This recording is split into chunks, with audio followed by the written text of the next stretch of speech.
Ala ukhbirukum, dalam riwayat yang lain, ala unabbiukum bi khairi a'malikum. Maukah kalian aku sampaikan, aku kasih tahu amal yang paling baik yang bisa kalian lakukan. Amal yang paling baik.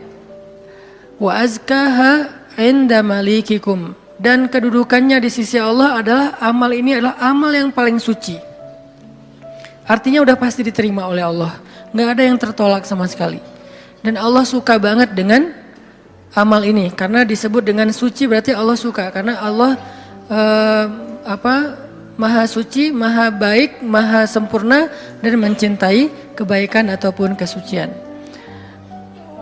Wa azkaha 'inda malikikum wa arfa'iha fi darajatikum, dan dia menjadi amal yang paling tinggi mengangkat derajat seseorang. Jadi kalau kita ngerasa hidup kita nih sering diremehin orang, kalau kita itu ngerasa kita tuh joker banget ya, tahu banget rasanya diremehin, dicela, dihina, nggak dianggap, apalagi dicuekin dan seterusnya, perlakuan-perlakuan merendahkan dari manusia, dan kita ingin dihargai nih. Kita pengen dimuliakan, kita pengen dianggap sama orang lain, sama teman kita, sama geng kita, sama masyarakat. Maka kata Nabi, wa arfa'iha fi darajatikum. Amal ini paling tinggi mengangkat derajat kalian. Sehingga siapa yang mengerjakan amal ini, maka insya Allah dia akan menjadi orang yang sangat mulia, orang yang sangat dihargai, orang yang sangat dikagumi, orang yang sangat disegani. Arfa'iha fi darajatikum wa khairin lakum min infaqiz zahabi wal fiddah. Ini lebih dahsyat lagi. Amalan ini lebih baik daripada kalian menginfakkan emas dan perak. Lebih baik daripada menginfakkan emas dan perak. Siapa di antara kita yang pernah sedekah emas 1 kilo? Gak ada yang pernah, termasuk yang nanya. Mana pernah kita sedekah emas 1 kilo? Yang seharga sekarang berapa sekilo emas? Gak jualan Ustaz. Berapa? Kurang lebih 700 juta? 600 ya? 600-an juta. Ternyata ada pedagang emas di belakang. Sekarang harga 1 kilo emas 600-an juta misalnya. Siapa dari kita yang pernah berinfak 600 juta dan itu berkali-kali dalam 1 hari?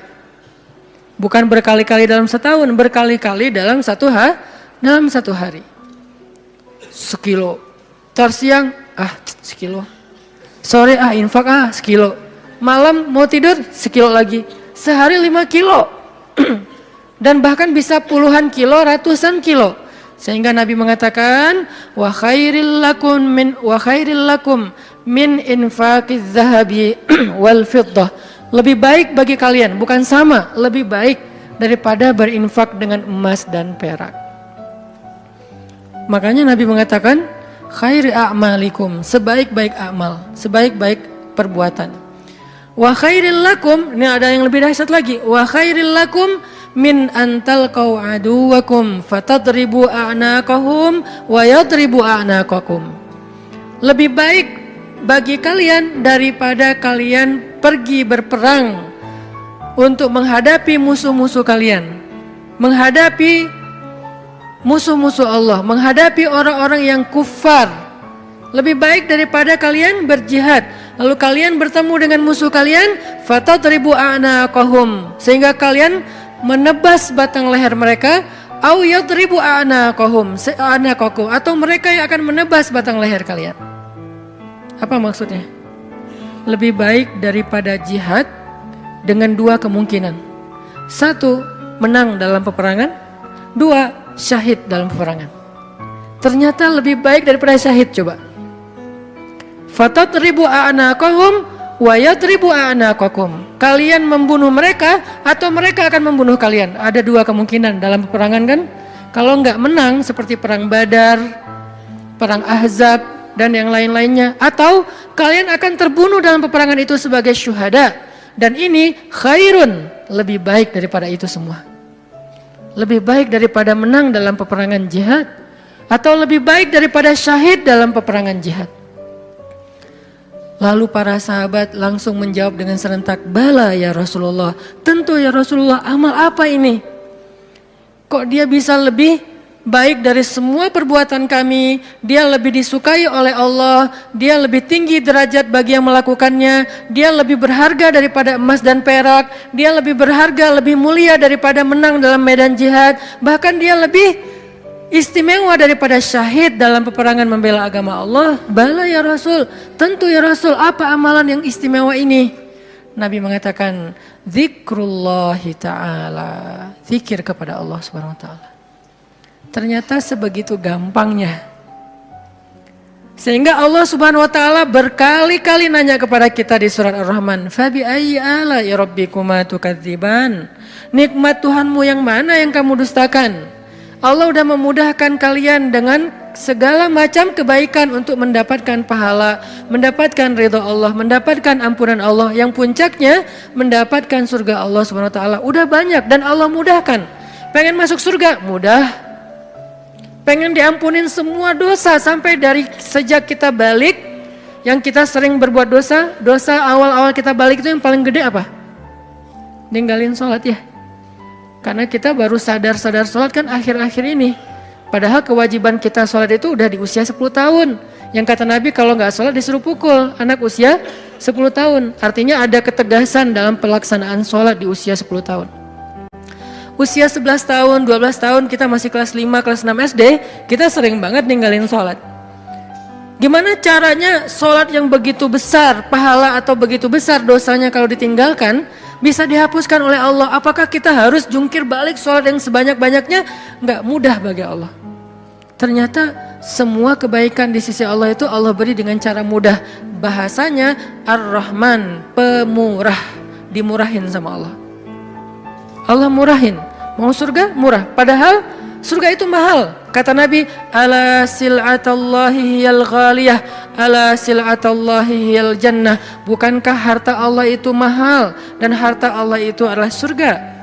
Surga itu aslinya mahal, tetapi Allah mudahkan dan Allah murahkan bagi kita orang yang beriman.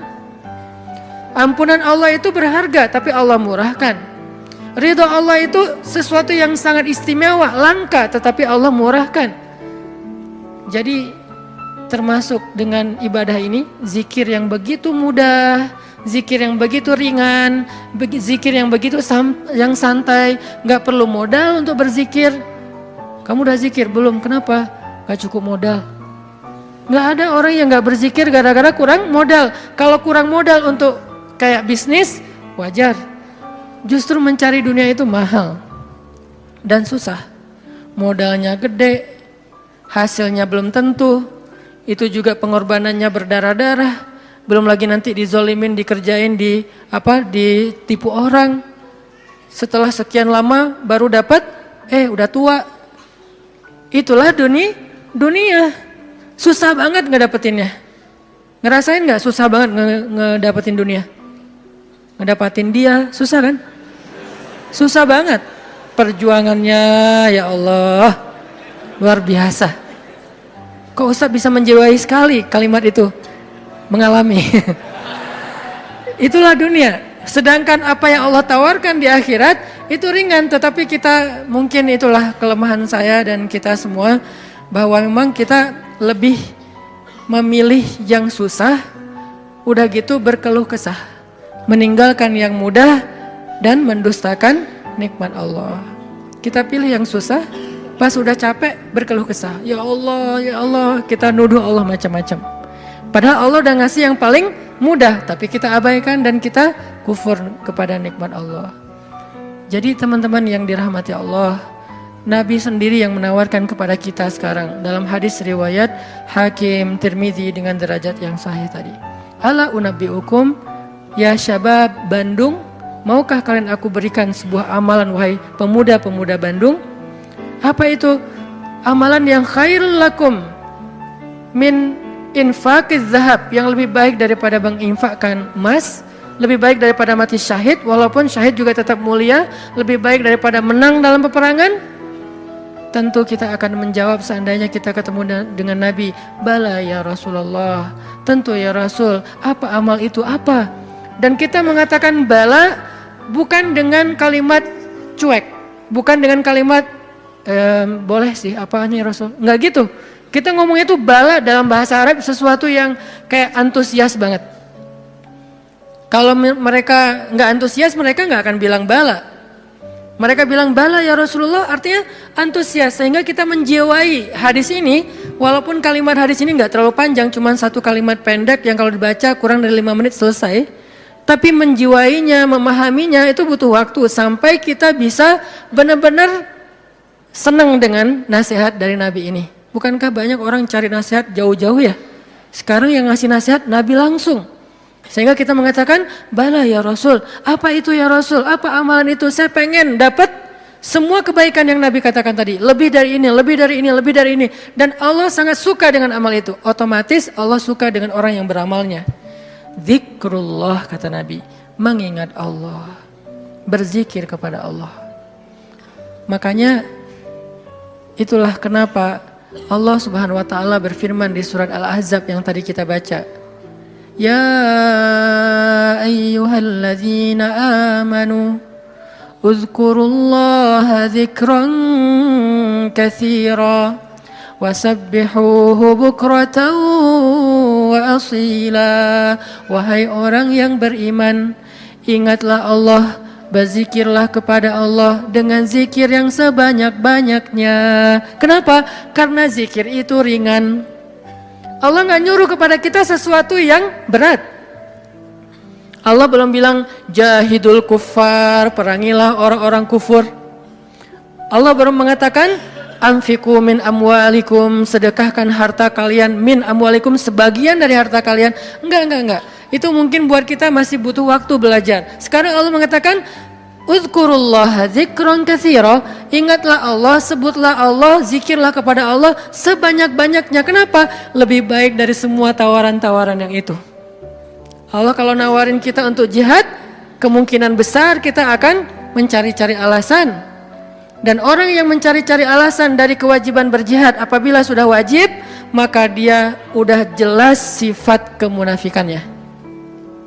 Baca nanti di ayat-ayat tentang jihad, surat At-Taubah, surat Al-Anfal, termasuk surat Al-Ahzab.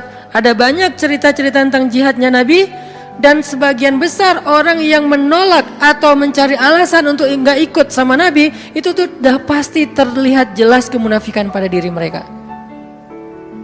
Sehingga Allah menggolongkan mereka termasuk orang munafik.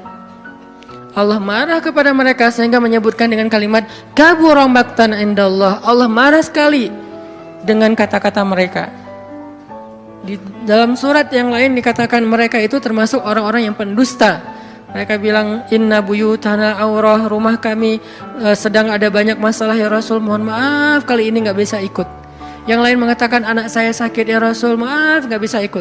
Yang lain mengatakan saya kurang enak badan ya Rasul, maaf gak bisa ikut. Semua alasan yang mereka katakan, Nabi hanya bilang ya sudah. Tapi Allah mengatakan aku tahu isi hati mereka dan mereka orang munafik. Berat soalnya perintah jihad itu berat. Alhamdulillah kita di Indonesia gak ada kewajiban berjihad, soalnya penjajah kita sudah pergi dan diusir oleh para pahlawan kita. Coba kita masih hidup di zaman Belanda atau Jepang atau Portugis, maka kita semuanya wajib berjihad membela tanah air. Alhamdulillah udah merdeka, jadi kewajibannya bukan lagi jihad, lebih ringan dikit, dakwah. Tidak perlu mengangkat senjata, cukup kita mengajak kepada kebaikan. Karena seandainya perintah jihad itu muncul di tengah-tengah kita sekarang, kemungkinan besar kita akan mencari 1001 alasan. Ada alasannya saya masih kuliah lah, ada yang alasannya saya belum nikah lah. Memang ada alasan gak bisa berjihad gara-gara belum nikah. Ustadz, nanti kalau saya syahid terus saya belum, statusnya masih jomblo gimana Ustadz? Gak usah dibahas sekarang. Hampir kepancing. Artinya ya kalau seandainya perintahnya adalah jihad, kita mungkin termasuk orang-orang yang anulir di awal waktu, udah langsung dicoret, gak masuk. Kalaupun kita mau, tetap gak diizinkan. Kenapa? Gak cukup syarat. Pegang senjata gak pernah, Baru jalan 100 meter udah ngos-ngosan. Gak makan sehari udah lemes. Ya, gimana mau jihad? Padahal jihad itu fisiknya luar biasa. Gak tidur berhari-hari. Apalagi, ya tanya aja ke teman-teman dari militer lah. Latihan aja udah seberat itu, gimana menghadapi musuh. Kita mau berangkat pun gak diizinkan karena gak memenuhi syarat. Itu perintah jihad. Ternyata ada yang lebih baik daripada jihad. Zikrullah. Perintah berinfak. Kata Allah, berinfaklah dengan harta terbaik. Lan tanalul birra. Tidaklah sempurna kebaikan kalian hatta tunfiqu mimma tuhibbun. Sampai kalian berinfak dengan harta yang paling kalian cintai. Langsung kita ingat, harta yang paling saya cintai. Udah belum kita berinfak dengan harta yang paling kita cintai? Ada yang baru beli mobil sebulan yang lalu. Ini yang paling saya cintai. Anak masuk ke mobil, awas sendal, sepatu. Nggak boleh kotor mobilnya. Cewek baru beli apa misalnya kosmetik, infak kosmetik. Atau baru beli rumah dikasih sama suaminya, rumah baru banget. Baru naik ke sofa, jangan ini kotor. Sofanya dijaga, nggak boleh kotor. Apalagi kita baru beli sesuatu yang paling berharga buat kita, harta yang sifatnya materi. Maka kata Allah, tidak sempurna infak kita sampai kita pernah, walaupun nggak apa-apa, nggak usah sering-sering, pernah menginfakkan harta yang paling kita cintai. Berat pasti, karena infak kita itu baru harta yang sisa. Kelebihan harta, bahasa lembutnya. Kalau bahasa vulgarnya sisa. Infak makanan sisa. Infak pakaian sisa, giveaway. Apalagi infak uang sisa, receh. Jadi infak kita tuh masih infak sisa. Baik Ustadz, baik, tetapi belum sempurna. Karena ada derajat, ada tingkatan-tingkatan. Ada yang menginfakkan harta yang lebih, oke, sisa. Ada yang menginfakkan setengah hartanya. Ada yang menginfakkan yang paling dia cintai. Ada yang menginfakkan seluruh hartanya, yaitu Abu Bakar As-Siddiq. Kita level yang paling mencintai, yang paling dicintai aja belum sanggup. Lalu Nabi mengatakan, mau nggak kalian aku tawarkan yang lebih baik daripada infak harta yang paling kalian cintai? Lebih baik daripada memberikan mobil kesayangan kalian. Lebih baik daripada memberikan pakaian kesukaan kalian. Lebih baik daripada, saya kadang-kadang diminta kupluk aja. Ada teman-teman di luar kota misalnya, pas saya datang, Ustadz boleh minta kupluk Ustadz? Aduh ini warna kesukaan saya. Baru kupluk yang warna kesukaan aja kayak berat mau ngasih, hijau dan abu. Pernah dulu karena gak bisa nolak, dia udah baik banget sama saya. Sampai sekarang saya ingat-ingat, itu topi ya, sukaan saya banget tuh. Sampai sekarang diingat-ingat. Kalau ketemu dia saya langsung nyari, dia kok gak dipakai sih topinya, balikin dong kalau gak dipakai gitu kan ya. Saking kayak emang kesukaan saya banget, itu aja gak bisa, padahal murah loh. Masih hitungan puluhan ribu atau ratusan ribu. Baju yang kesukaan saya, yang saya sering pakai tuh, kotor cuci langsung, keringin, setrika, pakai lagi. Karena senang banget dengan baju itu, diminta sama orang lain, mau gak ngasih? Kayak masih berat, Nabi itu pernah dimintain baju yang beliau suka banget, diberikan oleh Raja Khorasan. Beliau pakai baju itu kayak sweater, karena baju musim dingin, beliau pakai kayak sweater gitu, keluar rumah, tiba-tiba kata seorang laki-laki di jalan, ya Muhammad bajunya bagus banget, boleh minta nggak? Orang Badui, terlalu jelas ngomongnya, to the point. Muhammad tuh bajunya bagus banget, boleh minta nggak? Nabi langsung senyum, kamu suka? Ya, langsung dibuka sama Nabi, dikasih. Nabi pulang dalam keadaan gak pakai baju. Coba, dingin-dingin. Gak ada alasan, aduh saya lagi gak pakai daleman, dingin nih. Gimana ya? Gak pakai alasan, langsung ngasih. Nabi emang udah paling sempurna lah, udah gak usah dibandingkan. Jadi kalau bicara infak yang paling disukai, Nabi itu udah lewat lah. Kita baru baju aja, kupluk, topi, mikir.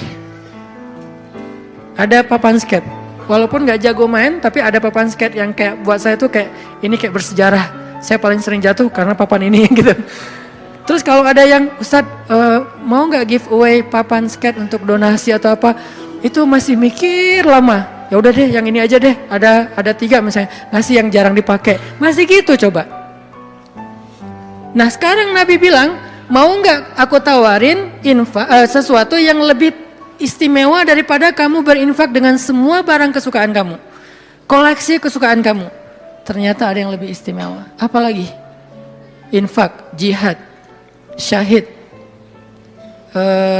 dan yang lain-lainnya. Nabi mengatakan, mau nggak yang lebih baik dari semua amal kalian? Tahajud, amal itu jamak. Tahajud, puasa Senin Kamis, infak, jihad, tilawah, dan seterusnya. Apa ya Rasul? Zikrullah.